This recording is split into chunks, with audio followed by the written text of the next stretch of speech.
الحمد لله الذي بكرة وأصيلا والصلاة على محمد وعلى آله وأصحابه سلاما جميلا أما بعد فقد قال الله تبارك وتعالى في كلامه المجيد والفرقان الحميد أعوذ بالله من الشيطان الرجيم بسم الله الرحمن الرحيم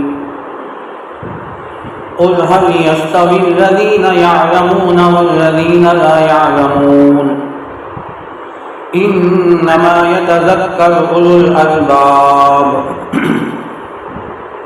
وقال الله تبارك وتعالى يرفع الله الذين آمنوا منكم والذين أوتوا العلم درجات وقال النبي صلى الله عليه وسلم من خرج في طلب العلم فهو في سبيل الله حتى يرجع وقال النبي صلى الله عليه وسلم من يرد الله به خيرا يفقهه في الدين وإنما أنا قاسم والله يعطي أو كما قال صلى الله عليه وسلم.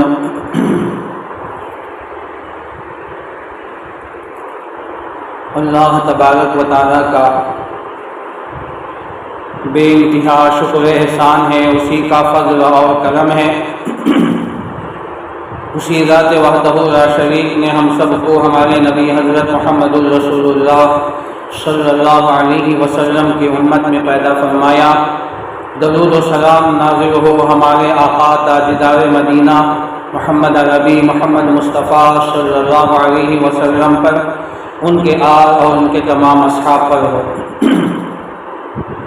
بزرگان محترم اور معزز پردہ نشین خواتین، میری ماں اور بہنیں، اللہ تبارک و تعالیٰ نے ہمیں دین کی نسبت پر جمع فرمایا، اور یہ ہمارا جڑنا اور یہ ہمارا جمع ہونا محض دین کے لیے، اللہ اس کے رسول کے دین کے قاتل کے لیے۔ اللہ تبارک و تعالیٰ کا یہ کرم اور احسان ہے کہ اس نے ہمیں دین کی نسبت پر جوڑا، اور کچھ کہنے اور سننے کی اور عمل کی اللہ نے ہمیں توفیق عطا فرمائی۔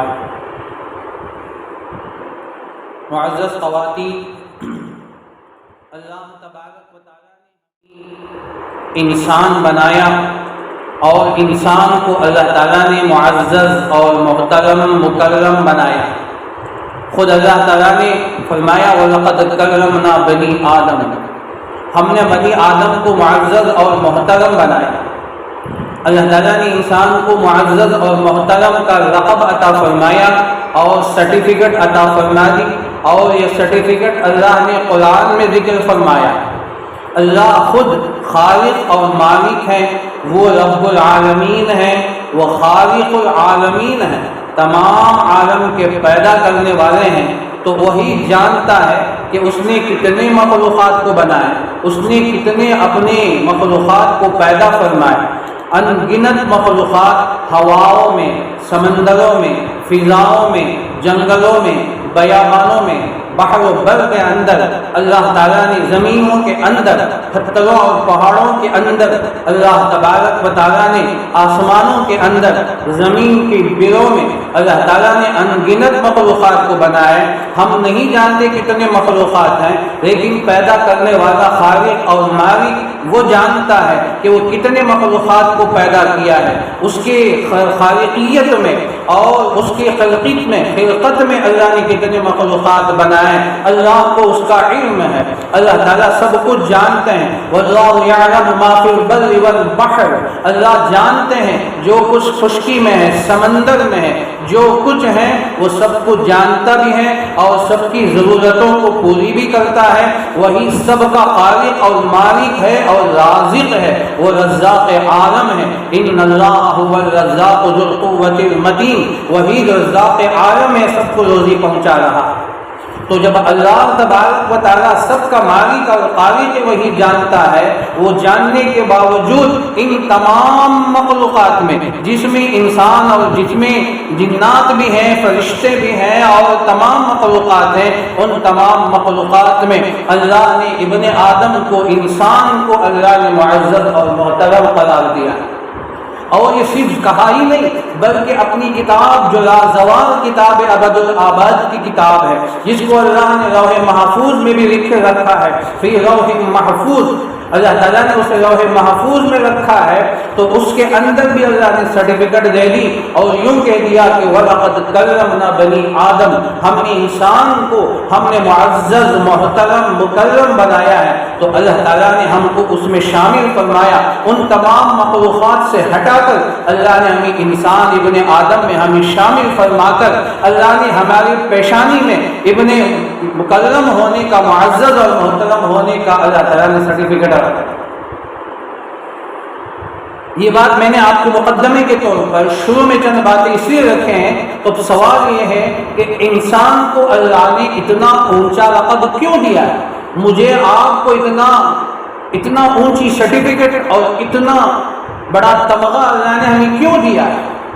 اور ہماری پیشانی میں ہمیں معزز اور محترم ہونے کا اللہ تعالیٰ نے اتنی بڑی سرٹیفکیٹ کیوں عطا فرمائی؟ وجہ کیا ہے؟ تو ان کے بہت سارے وجوہات مفسرین کرام نے بیان فرمائے۔ ان تمام وجوہات میں اہم وجہ یہ ہے کہ اللہ نے ہمیں علم عطا فرمایا۔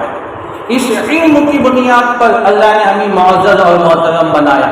جب علم ہمارے سینوں میں آیا ہے، جب اللہ نے ہمیں علم عطا فرمایا، تو ہم ان تمام مخلوقات میں علیحدہ بھی ہو گئے اور ان تمام مخلوقات سے فوقیت بھی ہم حاصل کر لی۔ خود قرآن بھی اس پر گواہی دیتا ہے، یرفع اللہ الذین آمنوا منکم والذین اوتوا العلم درجات۔ اللہ تعالیٰ نے تم میں سے جو ایمان والے ہیں اور خصوصاً جو اہل علم ہیں، اہل علم کے درجات کو اللہ تعالیٰ نے درجات کو بلند فرمایا۔ تو اللہ تعالیٰ نے ہمیں تمام مخلوقات سے علیحدہ کر دیا اور تمیز فرما دی اس علم کی بنیاد پر، اور ہمیں فوقیت بھی عطا فرما دی۔ اللہ تعالیٰ نے ہمیں بہت اونچا معزز و محترم مکرم بنایا۔ تو حالانکہ اللہ تعالیٰ نے ہمیں جب پیدا کیا، خود اللہ اس کی بھی گواہی دیتا ہے، وَاللَّهُ أَخْرَجَكُم مِّن بُطُونِ أُمَّهَاتِكُمْ لَا تَعْلَمُونَ شَيْئًا۔ وہی وہ ذات اللہ ہے جس نے تم سب کو تمہارے ماں کے پیٹوں سے نکالا، تم کچھ نہیں جانتے تھے۔ لَا تَعْلَمُونَ شَيْئًا، تم کچھ نہیں جانتے تھے، لیکن اللہ تعالیٰ نے معزز اور محترم ہونے کی سرٹیفکیٹ اس لیے دی، وَجَعَلَ لَكُمُ السَّمْعَ وَالْأَبْصَارَ وَالْأَفْئِدَةَ لَعَلَّكُمْ تَشْكُرُونَ۔ اللہ نے ہمیں جاہل بنا کے پیدا کیا، لا علم بنا کے پیدا کیا، لیکن علم کے ذرائع، علم کے اسباب، علم حاصل کرنے کے ذرائع اللہ نے ہمیں کان اور آنکھ اور دل عطا فرمایا۔ اسی آنکھ کے ذریعے اور اسی کان کے ذریعے سے اور اسی دل کے ذریعے سے ہم علم حاصل کرتے ہیں۔ اب اس کی تفسیرات کا وقت نہیں ہے۔ مفتی شفیع صاحب رحمۃ اللہ علیہ نے تفسیر معارف القرآن میں بڑے اچھے انداز سے اس آیت کی تفسیر سمجھایا۔ تو اللہ نے ہمیں سب سے پہلے السمع، سننے کی صلاحیت و قابلیت پیدا فرمائی۔ اسی سن کر بچہ علم حاصل کرتا ہے، اسی سن کر آوازوں کو پہچانتا ہے، آوازوں کو پہچان کر وہ اپنی ماں کو پہچانتا ہے۔ اس لیے کہ جب بچہ پیدا ہوتا ہے وہ 40 دن تک اس کی آنکھیں نہیں کھلتی، وہ 40 دن تک کسی کو پہچانتا تک نہیں ہے۔ پھر اللہ تعالیٰ نے اسے صلاحیت عطا فرمائی کہ سننے کے ذریعے سے سب سے پہلا اعلیٰ علم سیکھنے کا جو ذریعہ اللہ نے بچے کو کان عطا فرمایا۔ اب تو وہ جاہل مطلق بن کے پیدا ہوا ہے، لیکن سننے کا پہلا ذریعہ جو اللہ نے اس کی لگا دیا وہ سنتا ہے۔ ماں کی آوازوں کو بار بار سنتا ہے، ماں کی آواز کو سن کر وہ پہچانتا ہے کہ میری ماں کی آواز ہے، باپ کی آوازوں کو سن کر وہ پہچانتا ہے کہ میرا باپ ہے، اور ماں کی اور دیگر جو قریبی رشتے دار ہیں، بھائی بہن، نانا نانی، دادا دادی جو قریبی ہیں، اس بچے کو جو بار بار اٹھاتے ہیں، اس بچے کا نام لے کر بار بار پکارتے ہیں، یہ آواز ہے، یہ آواز کو بچہ کیچ کرتا ہے، کیچ کر کے سمجھتا سمجھتا ہے، اب اس میں تمیز کرنے کی صلاحیت اللہ پیدا کر دیتے ہیں۔ یہ آواز ماں کی ہے، یہ آواز باپ کی ہے، یہ آواز بڑے بھائی کی ہے، بڑی بہن کی ہے، یہ آواز بڑے امی کی ہے، تو وہ پہچاننا شروع کرتا ہے۔ یہ ذریعہ علم ہے جو اللہ تبارک و تعالیٰ نے بچے کو عطا فرمایا۔ وَجَعَلَ لَكُمُ السَّمْعَ، پھر فرمایا وَالْأَبْصَارَ، پھر اللہ نے دیکھنے کی صلاحیت دی۔ اب سنتا رہا 40 دن کے بعد اس کی آنکھیں بھی کھل جاتی ہیں، اب وہ دیکھتا ہے اور دیکھ کر محسوس کرتا ہے کہ میری ماں ہے۔ ماں قریب آتا ہے تو بچے مسکراتا ہے، ہاتھ پیروں کی حرکت میں اضافہ کر دیتا ہے، ہاتھ پیر زور زور سے مارنے لگتا ہے، کیونکہ وہ اپنی ماں کو آتا ہوا دیکھ کر پہچان لیتا ہے کہ میری ماں قریب آ رہی ہے، اپنے ہاتھ پیر کو زور سے حرکت کرتا ہے۔ یہ اس کی پہچاننے کی یہ علم کا دوسرا ذریعہ ہے جو اللہ تعالیٰ نے بچے کو عطا فرمایا۔ وَجَعَلَ لَكُمُ السَّمْعَ وَالْأَبْصَارَ، پھر جب ماں اسے آواز سے پکارتی ہے تو اپنے آنکھوں کو گھما کے دیکھتا ہے، اپنے سر کو گھما کے دیکھتا ہے، یہ آواز تو میری ماں کی آ رہی ہے، تو میرے باپ کی آواز آ رہی ہے، یہ میرے نام کے ذریعے سے پہچان رہا۔ تو یہ اللہ تبارک و تعالیٰ نے اعلیٰ علم اللہ تعالیٰ نے انسان کو عطا فرمایا۔ والافئدہ، پھر سمجھنے کی صلاحیت اللہ تعالیٰ نے عطا فرمایا۔ یہ بچہ جیسے جیسے بڑھتا ہے اس کی سننے کی صلاحیت بھی بڑھتی ہے، بولنے کی صلاحیت بھی بڑھتی ہے، پھر اسی طرح دیکھنے کی صلاحیت بھی بڑھتی ہے، اور پھر سمجھنے کی صلاحیت بڑھتی ہے۔ اب بچہ وہ سمجھتا بھی ہے۔ اللہ تعالیٰ نے اعلیٰ علم عطا فرمایا۔ خدا کی قسم میری ماں اور بہنیں، یہ علم اعلیٰ علم مجھے اور آپ کو اللہ نے عطا فرمایا۔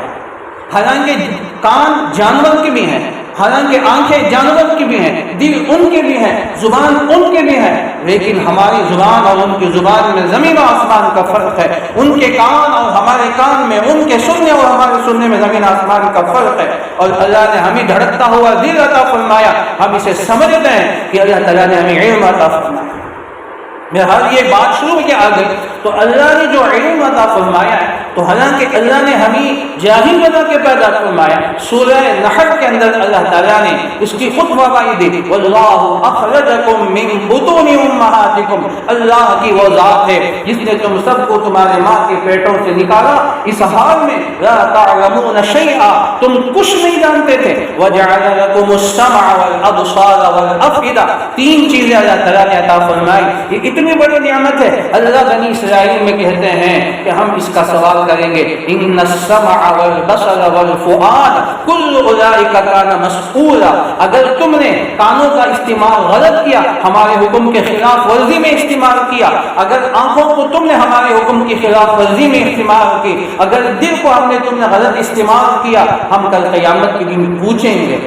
تو معلوم ہوا کہ جو علم کا جو ذریعہ عطا فرمایا اتنی بڑی نعمت ہے، اس نعمت کے بارے میں سوال ہوگا، اس نعمت کے بارے میں سوال ہوگا۔ اگر کوئی ماں، آج کی بڑی رقم یہ ہے کہ 500 کا نوٹ ہے یا 2000 کا نوٹ ہے، آج جو بڑی رقم ہے بڑا نوٹ ہے، اگر ہم کسی بچے کو، جوان بچے کو بھی اگر دے دیں کسی کام کے لیے، کسی خرچے کے لیے دے دیں، تو پھر اس کے بعد ماں یا باپ پوچھے گا کہ بیٹے ہم نے تم کو 500 روپے دے تھے، ہم نے تم کو 2000 روپے دے تھے، تم نے کیا خرچ کیا؟ اب اس کا حساب پوچھتا ہے باپ، بیٹے تم وہاں گئے کتنا خرچ ہوا؟ وہ بیٹا کہے گا کتنا خرچ ہوا، وہ 1000 وہاں، 200 روپے خرچ ہوئے وہاں، 300 روپے خرچ ہوئے وہاں، 500 روپے خرچ ہوئے وہاں، اتنے باقی میرے پاس کتنے اکاؤنٹ میں موجود ہے۔ اب بچہ حساب نکالے گا، اس لیے کہ باپ نے جو اتنی بڑی قیمت، اتنی بڑی رقم اسے دی ہے، تو باپ اس کا سوال کرتا ہے۔ ایک باپ ہو کر اپنے بچے سے اس کی قیمت، اس کا حساب و کتاب پوچھ رہا ہے، کیوں؟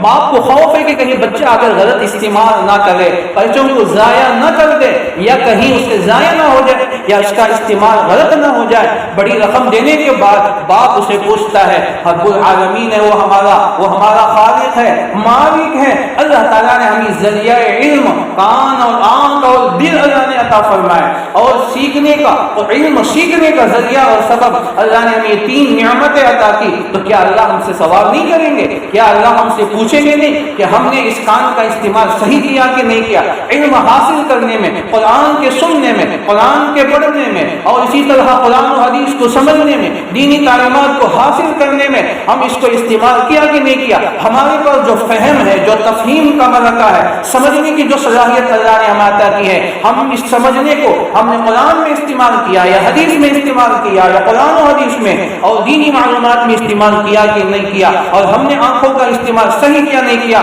میری ماں اور بہنیں، کل قیامت کے دن اللہ تعالیٰ پوچھیں گے، اسے ایک طرف تو یہ ذریعہ نعمت دے کر، ذریعہ علم کی نعمت دے کر، دوسری طرف اللہ تعالیٰ پوچھ رہے ہیں ان السمع والبصر والفؤاد کل اولئک کان عنہ مسئولا۔ ہم اس کے بارے میں کل قیامت کے دن سوال کریں گے، خبردار ان نعمت کی تم صحیح استعمال کرنا، یہ نعمت میں نے تم کو بہت ہی اہم دی ہے، تو یہ ذریعہ علم ہے، اس کے ذریعے سے انسان ترقی کرتا ہے۔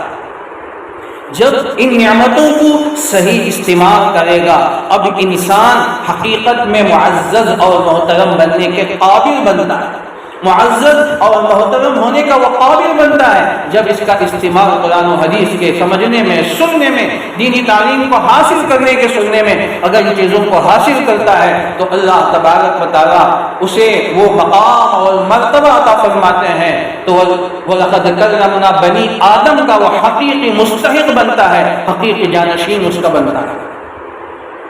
اب دوسری طرف دیکھیں، یہ علم اللہ تعالیٰ کی اتنی بڑی نعمت ہے، اللہ نے علم بھی عطا فرمایا، علم کے ذرائع اسباب بھی اللہ نے عطا فرمائے۔ اب دوسری طرف ایک اندازہ لگائیں، دنیا کا سب سے پہلا انسان، دنیا کا سب سے پہلا نبی، دنیا کی سب سے پہلے نبی کو جو نبوت ملی وہ علم کی بنیاد پر ہے۔ دنیا کا سب سے پہلے انسان، ہمارے باپ، ہمارے دادا سیدنا حضرت آدم علیہ السلام، اللہ نے سب سے پہلے انسان جو ابو البشر ہیں، تمام انسانوں کے سردار اور باپ ہیں اور پہلے نبی بھی ہیں، تو ان کو جو سب سے پہلی چیز جو اللہ نے عطا فرمائی، الف لام میم سورہ بقرہ کا 14 صفحہ میں، 5ویں صفحے میں فرمایا وَعَلَّمْنَا آدَمَ وَعَلَّمَ آدَمَ الْأَسْمَاءَ كُلَّهَا، ہم نے آدم کو علم الاسماء عطا فرمایا۔ جب حضرت آدم علیہ السلام کو علم الاسماء عطا فرمایا، آپ عالم علم الاسماء بن گئے، عالم الاسماء بن گئے، اللہ تعالیٰ نے آپ کو علم عطا فرمایا تو آپ کا مقام و مرتبہ بنا۔ پھر اللہ نے آپ کو وہ مقام عطا فرمایا جو فرشتوں سے بھی آگے، جبرائیل سے بھی آگے، اسرافیل سے بھی آگے، اسرافیل و میکائیل سے بھی آگے، تمام معزز فرشتوں سے بھی آگے بن گئے۔ صرف آگے ہی نہیں، مسجود ملائکہ بنے، تمام فرشتوں سے کہا فسجدوا، تو کہا کہ حضرت آدم کو تو اسجدوا لآدم فسجدوا الا ابلیس، اب اللہ کا حکم ہو رہا ہے اسجدوا لآدم، آدم کے لیے سجدہ کرو۔ اب یہ سامنے قبلہ کے دور پر ہے، اب سجدہ کا مطلب یہ ہے حضرت آدم کو اللہ نے بطور قبلہ کے بنایا، اب یہ قبلہ بنا کر حضرت آدم کو سامنے کھڑا دیا گیا، کھڑا دیا کر دیا یا بٹھا دیا گیا۔ اب ان سے کہا کہ اسجدوا لآدم، آدم کے لیے سجدہ کرو، فسجدوا، فقط نے سجدہ کیا الا ابلیس، ابلیس نے سجدہ نہیں کیا، لم یکن من الساجدین۔ تو بہرحال تو اللہ تبارک و تعالیٰ نے انسان، دنیا کا سب سے پہلا انسان، دنیا کا سب سے پہلا نبی، دنیا کے سب سے پہلے نبی کو پہلی نبوت مل رہی ہے علم کی بنیاد پر، علم کی بنیاد پر اللہ تعالیٰ حضرت آدم علیہ السلام کو عطا فرمایا۔ تو اللہ تعالیٰ نے کیا علم الاسماء کیا، ایک بات کہتے آگے بڑھ جائے تو اللہ تعالیٰ نے آپ کو علم الاسماء عطا فرمایا، حالانکہ اس سے پہلے فرشتوں کی جماعت وہاں موجود ہے، حضرت آدم سے ہزاروں سال پہلے فرشتے آسمانوں میں رہتے ہیں، اور ابلیس جو ابو الجان ہے وہ بھی وہاں رہتا ہے، لیکن حضرت آدم کو اللہ نے پیدا فرما کر اللہ نے علم الاسماء عطا فرمایا۔ اب یہ اسماء کا علم کون کون سا تھا، آسمان کا، زمین کا نام، اور حالانکہ وہ آسمان و زمین تھے لیکن فرشتوں کو خود پتا نہیں یہ اس کا نام آسمان ہے، اس کا نام زمین ہے، اس کا نام پہاڑ ہے، اس کا نام درخت ہے، اس کا نام سمندر ہے، یہاں تک کہ یہ عرش الہی ہے اور یہ سدرۃ المنتہا ہے، یہ فلاں ہے، خود فرشتوں کو نام پتا نہیں۔ اللہ تعالیٰ نے حضرت آدم کو عطا فرمایا اور اللہ نے سکھلایا تو تمام کو سکھلایا، لیکن حضرت آدم علیہ السلام کے اندر وہ فطری طبعی صلاحیت موجود تھی، انہوں نے ان تمام چیزوں کو اخذ کر لیا. جیسے بچہ پیدا ہوتا ہے تو آوازوں کو سن کر وہ پہچانتا ہے، تمیز کرتا ہے، آواز میں خلط ملط نہیں ہوتا. یہ ماں کی آواز، یہ باپ کی آواز، یہ دادا کی نانا کی آواز ہے تو پہچانتا ہے. تو اللہ تعالیٰ نے انسان کے اندر فطری طور پر یہ صلاحیت، یہ چیزیں پیدا فرما دی. تو حضرت آدم علیہ السلام سے جب پوچھا گیا تو حضرت آدم علیہ السلام نے فر اس کا جواب دینا شروع کر دیا. وَعَلَّمَ آدَمَ الْأَسْمَاءَ كُلَّهَا ثُمَّ عَرَضَهُمْ عَلَى الْمَلَائِكَةِ. اس کو فرشتوں کے سامنے پیش کیا گیا. فرشتوں نے کہا فَقَالَ أَنبِئُونِي، کہا کہ تم بتاؤ مجھے. تو انہوں نے کہا کہ ما علمتنا الا ما علمتنا سبحانك الا ما علمتنا. اے میرے اللہ، آپ کی ذات پاک ہے، ہم نہیں جانتے، جو آپ نے سکھلایا وہ نہیں جانتے. انك انت علام الغیوب. تو بہرحال میری ماں اور بہنیں، سب سے پہلے انسان کو اللہ نے علم عطا فرمایا. اب آئیے، سب سے آخری نبی، ہم سب کے مخدوم، ہم سب کے مرشد، ہمارے نبی حضرت محمد رسول اللہ صلی اللہ علیہ وسلم، امام الانبیاء، امام الاتقیاء، امام الانبیاء، تمام نبیوں کے سردار، ہم سب کے نبی حضرت محمد رسول اللہ صلی اللہ علیہ وسلم سب سے آخری نبی ہیں. سب سے آخری نبی کو سب سے آخری نبی کی نبوت مل رہی ہے. اقرأ باسم ربک الذی خلق، خلق الانسان من علق، اقرأ وربک الاکرم الذی علم بالقلم، علم الانسان ما لم يعلم. تو یہ بھی تعلیم کے ذریعے سے، علم کے ذریعے سے اللہ تعالیٰ آپ کو عطا فرما رہے ہیں. پہلے انسان، پہلے نبی کو بھی علم ہے، آخری نبی کو بھی آخری جو چیز علم دیا جا رہا ہے وہ لفظ اقرا کے ذریعے. اللہ کے نبی صلی اللہ علیہ وسلم، ہم سب جانتے ہوں گے کہ اللہ کے نبی کی نبوت ملنے سے پہلے آپ غار حرا میں تشریف لے جاتے تھے، وہاں جا کر معتکف ہو جاتے تھے. تو یہ چند دن تک، چند مہینوں تک مسلسل تقریباً 5-6 مہینہ حضرت ابراہیم اور حضرت محمد رسول اللہ صلی اللہ علیہ وسلم وہاں معتکف ہو گئے. تو اچانک ایک جبرائیل، ایک ناموس وہاں آیا اور آ کر کہا کہ پڑھیے، اقرا پڑھیے. بخاری کے اندر دوسرے صفحے میں پوری روایت موجود ہے. تو اللہ کے نبی صلی اللہ علیہ وسلم نے فرمایا کہ ما انا بقارئ، میں پڑھا ہوا نہیں ہوں. تو حضرت جبرائیل علیہ السلام نے اپنے سینے سے دبوجا، اور اتنی دبوجا کہ روایت میں امام بخاری نقل کرتے ہیں کہ حضرت اللہ کے نبی صلی اللہ علیہ وسلم کی طاقت انتہا کو پہنچ گئی. پھر چھوڑا، پھر کہا کہ اقرا، پھر کہا کہ ما انا بقارئ، پھر پکڑ کے دبوجا سینے سے لگایا تو 3 مرتبہ ہوا. اس کے بعد اللہ کے نبی صلی اللہ علیہ وسلم نے فرمایا، پڑھا اقرا بسم ربک الذی خلق. تو یہ اللہ نے آخری نبی کو بھی علم کے ذریعے سے عطا فرمایا. اب تھوڑا سا ایک جائزہ ہے، ہمارے نبی حضرت محمد رسول اللہ صلی اللہ علیہ وسلم کون تھے؟ خود اللہ تعالیٰ فرماتے ہیں اللہ کے نبی امی تھے. امی کا معنی یہ ہے کہ ان کو لکھنا پڑھنا نہیں آتا، ان کو لکھنا پڑھنا نہیں آتا. تو اللہ کے نبی امی ہیں. الذین یتبعون الرسول النبی الامی الذی، وہ لوگ جو اتباع کرتے ہیں اس نبی کی، اس رسول کی جو نبی امی ہے. تو خود اللہ نے فرمایا کہ نبی امی کی اتباع کرو. تو اللہ کے نبی صلی اللہ علیہ وسلم فطری طور پر امی تھے، طبعی طور پر امی تھے، اور آپ کو لکھنا پڑھنا نہیں آتا تھا. اور اللہ نے جس ماحول میں، جس قوم میں نبی بنا کر پیدا کیا، جس قوم میں آپ کو بھیجا، وہ پوری کی پوری جماعت، پوری کی پورا قوم، پوری قوم اور پورا خاندان، پورا قبیلہ امیین کا تھا. قرآن کہتا ہے هو الذی بعث فی الامیین رسولا من انفسہم. تو وہی وہ ذات ہے جس نے امیین کے درمیان نبی کو بھیجا ہے. تو اللہ تعالیٰ نے امیین کے درمیان، جن کو لکھنا پڑھنا خود نہیں آتا تھا، کچھ نہیں آتا تھا، بالکل وہ ناجہل، نابلد تھے، بالکل جاہل تھے، ایسے وقت میں اللہ کے نبی صلی اللہ علیہ وسلم کو علم دیا گیا. آپ کو علم کے ذریعے سے اللہ تعالیٰ نے آپ کو وہ مقام اور مرتبہ عطا فرمایا. اللہ کے نبی صلی اللہ علیہ وسلم کو وہ علم عطا فرمایا.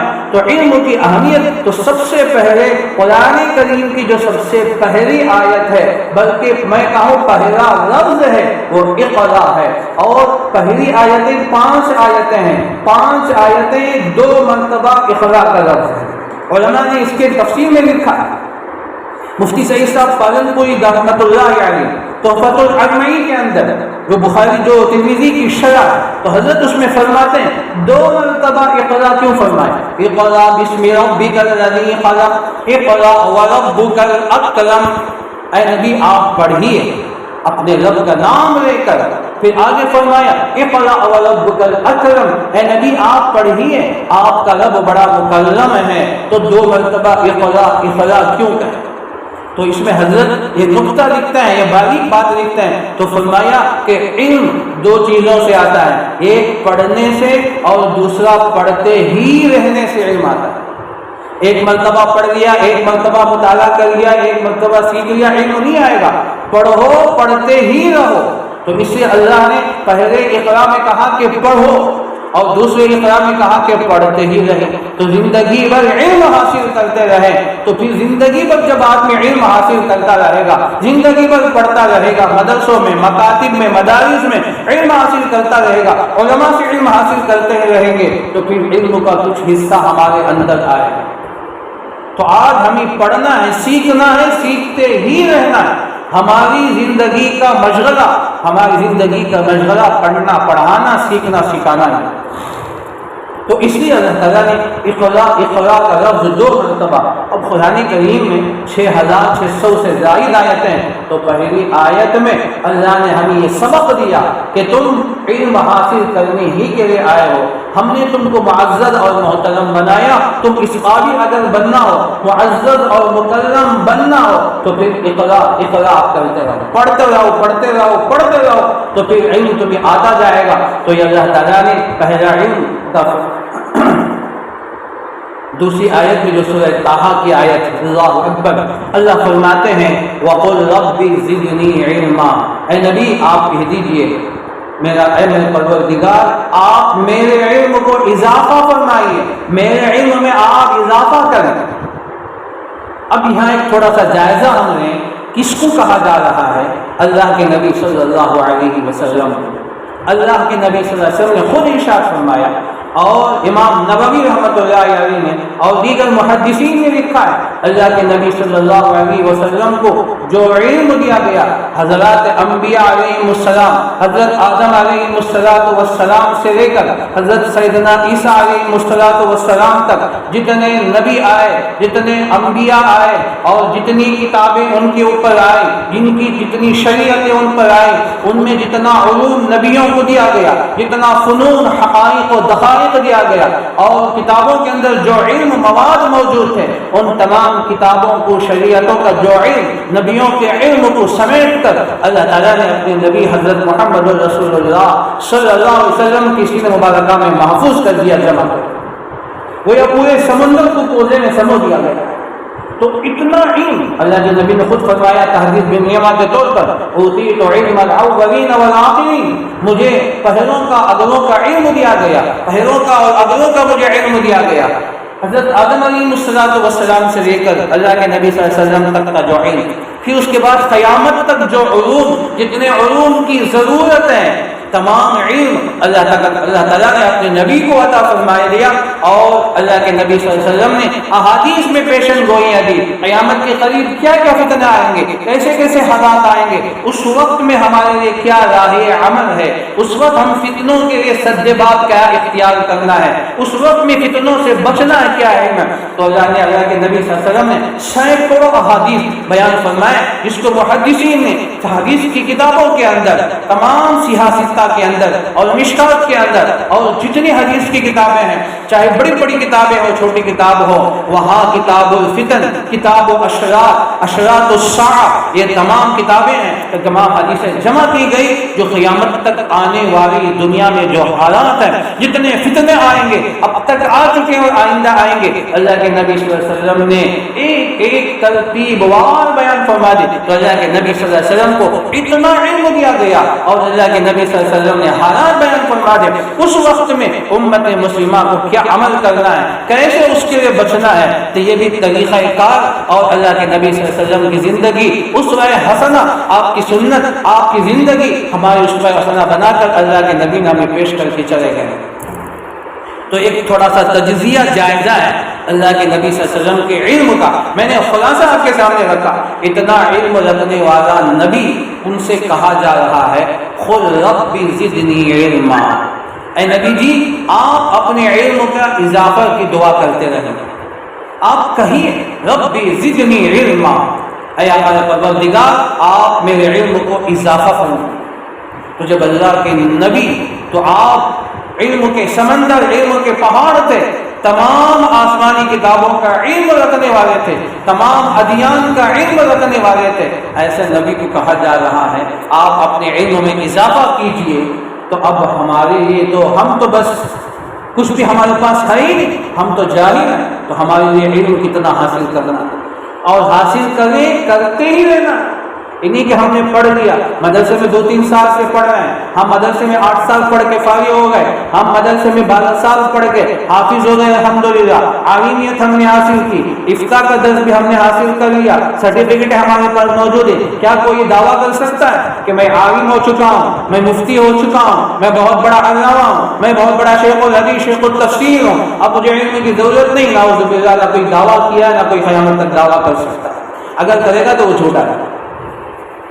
تو یہ علم ایسا سمندر ہے جس کا کوئی کنارہ نہیں، علم ایسا سمندر ہے جس کا کوئی انتہا نہیں، علم ایسا سمندر ہے جس کی کوئی تہ نہیں۔ سمندر کا زمین جیسے معلوم نہیں ہوتا، تو علم کی جو زمین ہے وہ تہ ہے، آج تک نہیں، جتنا نکالو گے نکالتے ہی نکلتا ہی رہے گا، پڑھتے رہو گے علم آتا ہی رہے گا۔ ہمارے اساتذہ کرام ایک مدرسوں میں 50-50 سال بخاری پڑھاتے ہیں، حدیث کی کتابیں 40 سال 45 سال، اللہ اکبر، اور کوئی 50-60 سال سے حدیث و قرآن و حدیث کا علم دے، گویا پوری زندگی اوڑھنا بچھونا ان کا پڑھنا پڑھانا ہے، اللہ اکبر، پوری زندگی پڑھا دی، لیکن آخر میں کہتے ہیں کہ ہمارے پاس کچھ ہے نہیں، ہم ایک ادنا سا طالب علم ہیں۔ تو یہ حقیقی معنی میں علم ایسا ہے جس کا کوئی کنارہ نہیں ہے۔ تو اللہ تعالیٰ کے اپنے نبی سے فرمایا کہ وَقُلْ رَبِّ زِدْنِي عِلْمًا، اے نبی جی آپ کہیے کہ آپ ہمیں علم میں اضافہ فرمائیں۔ تو اس لیے تو ہمارے لیے اب ضرورت یہ ہے کہ علم اللہ تعالیٰ نے ہمیں عطا فرمایا ہے اور اس کے اسباب اور ذرائع عطا فرمائے۔ ایک اسباب 2 قسم کے ہوتے ہیں، ایک اسباب ہے جو اندرونی اسباب ہے، جو طبعی اسباب، جیسا کہ ابھی بات آپ کے سامنے آ چکی ہے کہ اللہ نے فطری طور پر ہمارے اندر سمجھنے کی، بولنے کی، سننے کی اور سمجھنے کی اللہ نے عطا فرمائی، قوت گویائی، قوت سماعت، قوت بصارت، قوت فہم، ادراک، تفہیم کا ملکہ اللہ نے کوٹ کوٹ کر کر دیا ہمارے اندر۔ تو یہ اندرونی طور پر یہ صلاحیت اللہ نے رکھی ہے۔ دوسری جو ذریعہ اور سبب ہے خارجی ہیں، جو باہر ہیں، جو مکاتب ہیں، مدارس ہیں، مدارس علومیہ دینیہ اور اسلامیہ، تو یہ تمام مدارس ہیں، چاہے نسوانات ہو، چاہے مکاتب ہو، چاہے مدرسے ہو، چاہے جو بھی جتنے یونیورسٹیاں ہیں، جامعات ہو، چھوٹے بڑے دنیا کے اندر مدرسے ہیں، یہ بھی اسباب ہیں۔ تو یہ علم حاصل کرنے کے ذریعہ اور سبب ہے۔ یہاں جائیں گے تو آپ کا یہ کام کا استعمال صحیح ہوگا، آپ کے بولنے کا استعمال صحیح ہوگا، آپ کے سمجھنے کا استعمال صحیح ہوگا، سننے کا استعمال صحیح ہوگا۔ اللہ نے جو فطری طور پر جو تفہیم سمجھنے کی صلاحیت اللہ نے دی ہے، آپ اگر قرآن میں لگائیں گے، قرآن سیکھنے میں، تجوید سیکھنے میں، دینیات سیکھنے میں، پڑھنے پڑھانے میں لگائیں گے، تو اللہ تعالیٰ یہ اضافہ کرتے چلے جائیں گے، اضافہ کرتے چلے جائیں گے۔ کچھ چیزیں ایسے ہیں کہ حضرت مولانا طارق مسعود صاحب دامت برکاتہ پاکستان کے، اکثر آپ لوگ یوٹیوب پہ بھی سنے ہوں گے حضرت کی عجیب عجیب باتیں ہوتی ہیں، ابھی حضرت ایسی باتیں بولتے ہیں تو حضرت فرماتے ایک مرتبہ حضرت نے فرمایا بعض چیزیں ایسی ہیں جتنا حاصل کرو گے وہ ملتا ہی رہے گا، جتنا حاصل کرو گے وہ ملتا ہی رہے گا، وہ نکلتا ہے کبھی ختم نہیں ہوگا۔ تو حضرت ایک چھوٹی مثالیں دیتے ہیں۔ اب جیسے بدن کے بال ہیں، بدن کے ناخن ہیں، آپ کاٹتے رہو آتے رہے گا، کاٹتے رہو آتے رہے گا، بڑھتا رہے گا، بڑھتا رہے گا۔ سب کے بال ہم بچپن سے ماں باپ کاٹتے آ گئے، جب ہمارے اندر سمجھ بوجھ آ گئے تو ہم خود اپنے بال کاٹتے ہیں، اب ناخن کاٹتے ہیں، کبھی ختم ہوا کبھی ختم نہیں ہوگا۔ ایک چیز ایسے ہے جو اللہ نے ایسے رکھی، جتنا کاٹو گے جتنا نکالو گے نکلتا ہی رہے گا۔ یہ اللہ نے کچھ چیزیں ایسی رکھی ہیں کہ ان کے اندر نکلتے رہیں۔ تو اسی طرح کنویں کے اندر جو پانی آتا ہے، کنویں میں جس میں جھرنا ہوتا ہے، جتنا پانی نکالو اتنا پانی آتا رہے گا، نکالو نکلتا ہی رہے گا۔ اگر نکالنا چھوڑ دو گے وہ ایک وقت میں آ کر رک جائے گا، نکالتے رہو نکلتا رہے گا، پانی کم ہو جائے گا، پھر صبح میں دوسرے دن جا کر دیکھو گے تو پھر پانی اوپر آ جائے گا۔ پورے بستی والے گاؤں والے مل کر پانی نکال رہے، موٹر ڈال کے نکال رہے تو خالی تو ہو جائے گا، پھر دوسرے دن جاؤ گے تو جھرنے کی وجہ سے پانی پھر بھرا ہوا ہوگا۔ اگر نکالنا چھوڑ دو گے تو وہیں آ کر رک جائے، ایک حد تک آ کر پہنچ جائے گا۔ تو اللہ تعالیٰ نے ان چیزوں کے اندر ایسی فطری ترتیب چیزیں رکھی ہیں تو بڑھتے ہی رہیں گے۔ علم بھی ایسا ہی ہے، جو اللہ نے ہمیں سمجھنے کی صلاحیت دی ہے، بولنے کی صلاحیت دی ہے، تفہیم کی صلاحیت دی ہے، اور علم ایسا جتنا کھودتے رہو، جتنا نکالتے رہو نکلتا رہے گا۔ اس کو علم کے جو اسباب ذرائع ہیں اس اسباب کو آپ استعمال کرتے رہو زندگی بھر کرتے رہو۔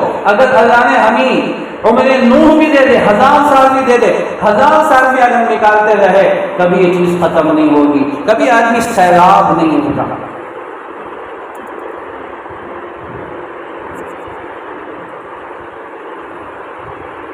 تو اللہ تعالیٰ نے یہ فطری طور پر یہ چیزیں ایسے رکھی ہیں، تو اس لیے یہ کو ہم غنیمت سمجھیں۔ دوسری بات، اللہ تعالیٰ کا نعمت، اللہ تعالیٰ کی نعمت یہ کسی محلے میں مدرسے کا منعقد ہو جانا، مکتب کا منعقد ہو جانا، شروع ہو جانا، خدا کی قسم کتنی مرتبہ بھی ہم کہو تو کم ہے، یہ اللہ کی طرف سے سب سے بڑی نعمت ہے اس محلے والوں کے لیے، اس پورے شہر کے لیے۔ ہم نہیں جانتے اس کی قدر، اس کی وجہ سے آنے والی مصیبتیں، آنے والے عذابات، آنے والی پریشانیاں، زلزلے، طوفانیں، ہوائیں رک جاتی ہیں۔ جس جگہ میں یہ مدرسے شروع ہو جاتے ہیں اس کے اطراف میں اس کے اللہ تعالیٰ بابو رکھتے ہیں۔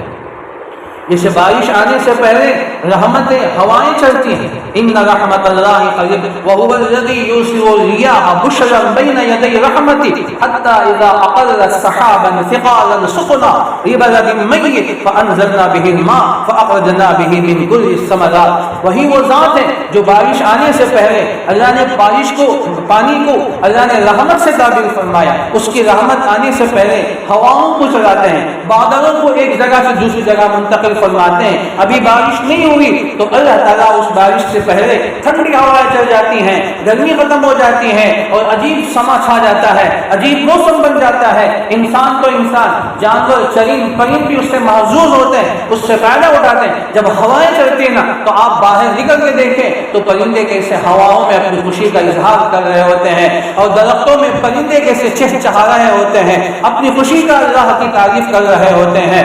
تو یہ اللہ تعالیٰ کی رحمت آنے سے پہلے اللہ تعالیٰ رحمت کو بھیجتے ہیں، یہاں تک کہ بارش آ جاتی ہے۔ تو یہ مدارس، یہ مکاتب، یہ اللہ تعالیٰ کی طرف سے وہ نعمت ہیں۔ جب یہ نعمت آتی ہے تو اللہ تعالیٰ اس کے اطراف، اس کی باواؤں کو پھیلاتے ہیں، جہالت کو ختم کرتے ہیں، بے دینی کو ختم کرتے ہیں، اور اس کے ذریعے سے اللہ برکتوں کے فیصلے فرماتے ہیں، اللہ تعالیٰ اپنی رحمت کے فیصلے فرماتے ہیں۔ اگر کہیں عذاب آنے والا ہوتا ہے، یہی نہیں اس کے خرید میں بھی کہیں عذاب آنے والا ہوتا ہے، اللہ تعالیٰ اس قرآن و حدیث کی برکت سے ان لوگوں کے، ہماری ماں اور بہنوں مستورات کے بچیوں کے پڑھنے کی وجہ سے، ان اللہ کے آیتوں کو پڑھنے کی وجہ سے اللہ تعالیٰ ان رحمتوں کو دور فرما، ان مصیبتوں کو دور کر دیتی، رحمت سے مٹ کر آ جاتا ہے۔ تو یہ اسباب اللہ تعالیٰ نے پیدا فرمایا۔ تو اسباب دو قسم کے ہیں، ایک ہمارے جسمانی اسباب ہیں، خود ہمارے اندر اللہ نے پیدا فرما دی، اور دوسرا خارجی اسباب ہیں، یہ مدرسے، مکاتب، علوم دینیہ، یہ خارجی اسباب ہیں جو اللہ تعالیٰ نے ہمیں عطا فرمایا۔ ایک حدیث پڑھ کر میں آپ کو اس کو سمجھاؤں۔ اللہ کے نبی صلی اللہ علیہ وسلم نے ارشاد فرمایا، مشکات کی حدیث ہے، من یرید اللہ بہ خیرا یفقہہ فی الدین وَإِنَّمَا أَنَا قَاسِمٌ وَاللَّهُ يُعْطِي۔ فرمایا اللہ تعالیٰ جس کے ساتھ خیر کا ارادہ فرماتے ہیں اللہ اس کو دین کی سمجھ عطا فرماتے ہیں۔ یہ حدیث کا ترجمہ میں کر رہا ہوں۔ وَأَنَا قَاسِمٌ، اللہ کے نبی صلی اللہ علیہ وسلم نے ارشاد فرمایا میں علم کا تقسیم کرنے والا ہوں، وَاللَّهُ يُعْطِي، اور اللہ تعالیٰ علم عطا کرنے والے ہیں۔ اللہ عطا فرماتے ہیں، ہمارے نبی علم کو تقسیم کرتے ہیں، اور جس کے اندر اللہ جس کو خیر کے فیصلہ فرماتے ہیں تو اللہ تعالیٰ اسے یفقہہ فی الدین، تو دین کی سمجھ، بوجھ، صلاحیت، افہام و تفہیم کا ملکہ، صلاحیت اللہ تعالیٰ اس کے اندر پیدا فرما دیتے ہیں۔ میں عام طور سے یہ ناچیز مثالوں سے میں بات سمجھاتا ہوں۔ جیسے ہمارے گھر میں اگر 2-3 بچے ہوں تو ہم نے ماں باپ نے فیصلہ کیا کہ ایک بچہ اسکول پڑھ رہا ہے، شروع سے اسکول جا رہا ہے، کانوینٹ گیا، پھر وہاں سے اسکول گیا، UKG ہوا، فرسٹ اسکول پڑھتا رہا، اور ایک بچہ گھر میں ایسا ہوتا ہے کہ وہ بچہ شروع ہی سے بچپن ہی سے مسجد جاتا ہے، مسجد جا کر مؤذن صاحب کی اذان کو سنتا ہے، امام کی نماز کو سنتا ہے اور مسجد کے ماحول کو دیکھتا ہے۔ یہ چھوٹا سا بچہ ہے، کچھ معلوم نہیں، اب وہ جاتا ہے آتا ہے، جاتا ہے آتا ہے، خود بخود جاتا ہے، باپ اسے بلا کر لے کر نہیں گیا، ماں نے نہیں کہا کہ بیٹے نماز جاؤ، لیکن فطری طور پر اللہ نے ایسی چیز پیدا فرما دی، وہ بچہ خود بخود مسجد کے ماحول میں جاتا ہے۔ اب سنتے سنتے گھر میں آ کر چھوٹے سے بچے نقل کرتے ہیں، کبھی اذان دے رہے ہوتے ہیں، انگلی میں کان میں انگلی ڈال کے اذان دے رہا ہے، اپنی توتلی زبان میں، اپنی جیسے یہ زبان میں، اور غلط سلط ہی صحیح لیکن نقل کرنے کی تو پوری وہ کوشش کرتا ہے۔ اور امام تکبیر کہتے ہیں اللہ اکبر اللہ اکبر، وہ گھر میں جا کر نقل کرتا ہے۔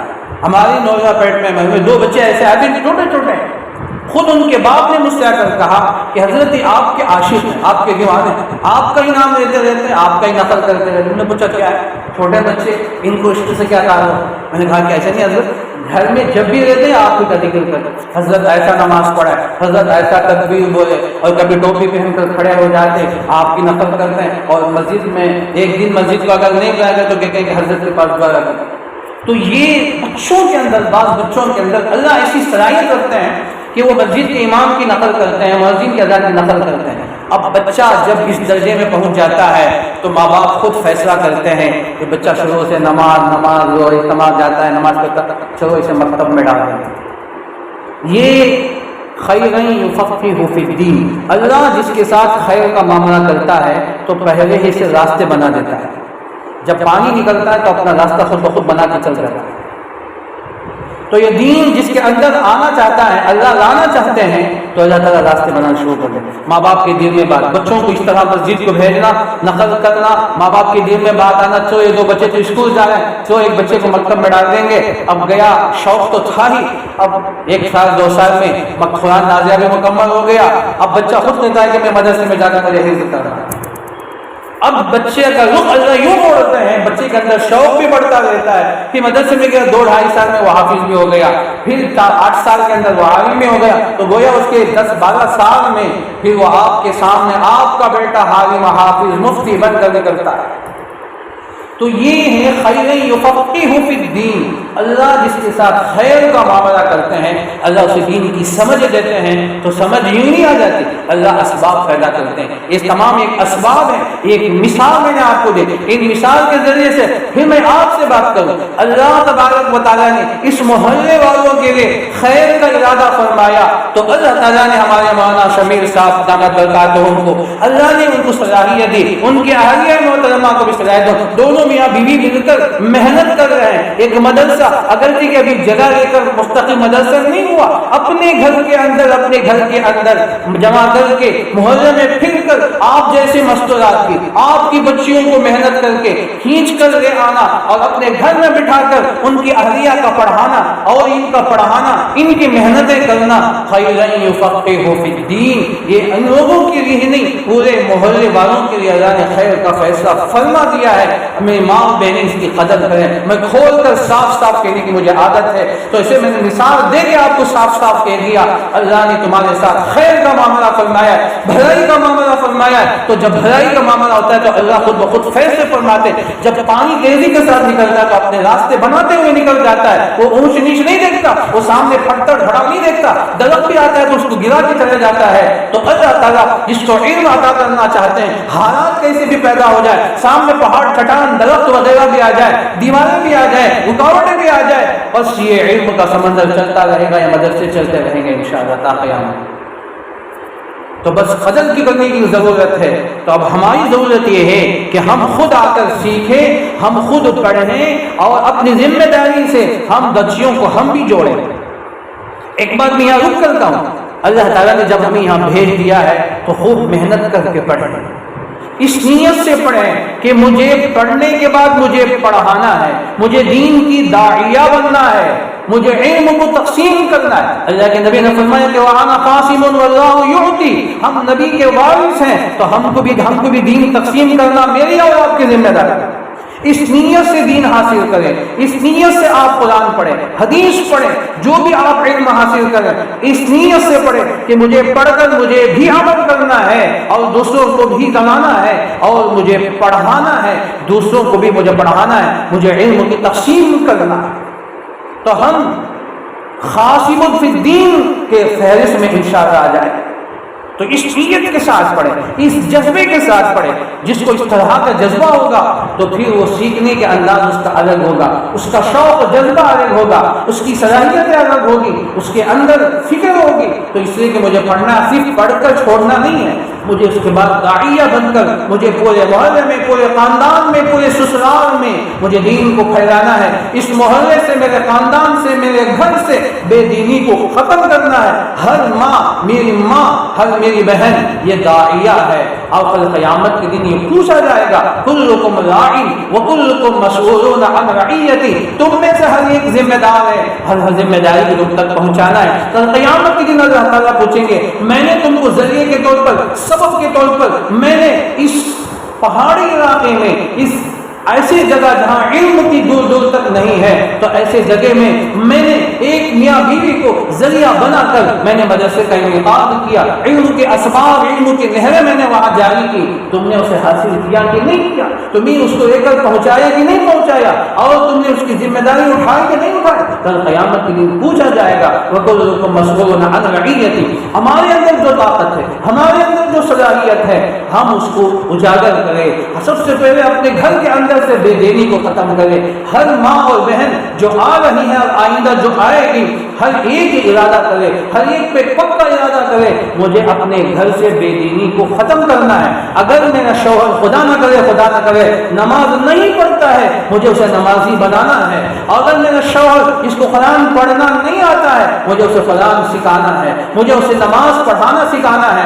اگر وہ غسل کا طریقہ نہیں جانتا ہے، مجھے سیکھ کر اسے سکھانا ہے۔ وضو نہیں جانتا ہے، وضو کے فرائض نہیں جانتا ہے، اور دین کی جو بنیادی معلومات ہیں، دین کی جو اہم ضروری معلومات ہیں، ان تمام معلومات سیکھ کر مجھے اپنے شوہر کو سکھانا ہے۔ یہ میرا شوہر، میری دنیا میں میرا شوہر ہے، آپ مرنے کے بعد بھی جنت میں بھی میرا آپ اپنا شوہر بنانا چاہتے ہیں، اسے راست پہ لاؤ، دین پہ لگاؤ۔ تو فرمایا اگر کوئی میاں بیوی ایمان کے ساتھ دنیا میں جاتے ہیں، اللہ تعالیٰ ان کے نکاح کو جنت میں بھی باقی رکھیں گے۔ اگر آپ اپنے شوہر کے ساتھ جنت میں رہنا چاہتی ہیں تو اللہ نے آپ کو یہ راستہ دیا ہے، یہ علم کا راستہ دیا، یہ مدرسہ دیا ہے آپ کو، اللہ نے یہ علم کے ذرائع دیے۔ آپ اپنی شوہر سے، اپنی جان و مال سے زیادہ اپنے شوہر کو چاہتی ہیں، اپنی شوہر سے پیار کرتی ہیں، تو آپ کو چاہیے کہ علم دین، ان کے دین کی فکر کریں، آپ ان کو محبت کے ساتھ سمجھائیں، ان کو منوائیں، کہے کہ جی نماز اذان ہو گئی ہے، آپ نماز پڑھ کے آ جائیں، مسجد بالکل قریب ہے، نماز پڑھ کے آ جائیں۔ آپ حکمت سے اس کو سمجھائیں اور محبت سے سمجھائیں۔ اگر سمجھائیں گے تو پھر اللہ تعالیٰ، اگر آپ کی وجہ سے آپ کا شوہر نمازی ہو گیا، آپ کا شوہر دیندار بن گیا، آپ کے شوہر راہ خدا میں ایک چھلا 3 چھلا لگا دیا، اور آپ کا شوہر اگر قرآن پڑھنے والا، سیکھنے والا ہو گیا، تو اللہ تعالیٰ آپ کو جو مقام عطا فرمائیں گے آپ سوچ نہیں سکتی۔ تو اس لیے ابھی موقع ہمارے ہاتھوں میں ہے، ہم بن رہے ہیں، ہم دوسروں کو بنوانا ہے، ہمارے اندر صلاحیت ہم بنائیں کہ اس لیے کہ محبت کا تقاضا تو یہ ہے، شوہر ہے تو ان کی خدمت دنیا و مافیا سے بہتر ہے۔ ہم ان کے لیے کیا کیا کرتے ہیں، کھانا بناتی ہیں، ان کے لیے سب کچھ، ان کے لیے انتظامات کرتے ہیں، ان کے کپڑے دھوتے ہیں، ان کے ہاتھ پیر دباتے ہیں، ان کی بیمار ہو تو ان کی پوری خدمت کرتے ہیں۔ یہ ضرور کیجئے، کرنا بھی چاہیے، آپ کو حق ہے، لیکن اس سے زیادہ آپ کی فکر، اب آخرت کی فکر ہو۔ مرنے کے بعد سوچے اگر میرا شوہر انتقال ہو جائے، مجھے بھی دنیا سے جانا ہے، تو میرا شوہر قبر میں جا کر جو 3 سوال ہیں، من ربک ما دینک ما ھذا الرجل، یہ 3 سوال کیے جائیں گے، میرا شوہر کیا جواب دے گا؟ میرا شوہر جواب دینے کے قابل ہے یا نہیں ہے؟ اس کے بعد اتنا علم ہے یا نہیں، میں جواب دینے کے قابل ہوں یا نہیں ہوں۔ اپنے آپ کو بھی بچائے، اپنے شوہر، اپنے گھر والوں کو، اپنے بچوں کو بھی دیندار بنائے۔ یا ایھا الذین آمنوا قوا انفسکم واہلیکم نارا، اے ایمان والو اپنے آپ کو جہنم کی دہکتی ہوئی آگ سے، اپنے گھر والوں کو جہنم کی دہکتی ہوئی آگ سے بچاؤ۔ وقودھا الناس والحجارہ، جس کا ایندھن انسان اور پتھر۔ تو اس لیے ہمارے پاس سب کچھ ہے، اللہ نے ہمیں سب کچھ صلاحیت دی ہے، تو اللہ تعالیٰ نے ہمیں یہ موقع دیا ہے، آپ پابندی کے ساتھ آئے، اور آپ کا جو درس، جو سبق شروع ہوگا تو آپ پابندی کے ساتھ آئے۔ ابھی سے آپ یہ محنت کریں کہ جائیں گے تو اپنے محلے میں، اپنے پڑوسیوں میں اور اپنے خاندان میں، چاہے اپنے خاندان ہو، اپنے سسرال کا خاندان ہو، ان میں جو عورتیں، تو آپ ان کو تشکیل کریں۔ آپ کی وجہ سے ایک دو بہن اگر آ گئی، دو چار بہنیں مستورات اگر آ گئی، وہ بھی اگر قرآن پڑھنے والی، دینیات پڑھنے والی اور بنیادی علم سیکھنے والی ہو گئی، پورا پورا اجر اور ثواب آپ کو ملتا رہے گا تا قیامت۔ اللہ تعالیٰ نے ہمیں عطا فرمایا ہے، تو یہ اچھا موقع ہے۔ تو یہ چند باتیں ہیں، انشاءاللہ پھر حاضری کا موقع ہوگا تو بقیہ آپ کے سامنے انشاءاللہ آپ کی بات سماعت ہوگی۔ اللہ تعالیٰ سے دعا کیجیے کہ اللہ تعالیٰ مجھے آپ تمام کو علم نافع عطا فرمائے، قرآن کا فہم، قرآن کا تدبر ہمیں عطا فرمائے، قرآن و حدیث کا فہم، تفہیم حدیث و قرآن کی صلاحیت ہمارے اندر پیدا فرمائے، ایمان پر خاتمہ فرمائے۔ آمین۔ وآخر دعوانا الحمدللہ۔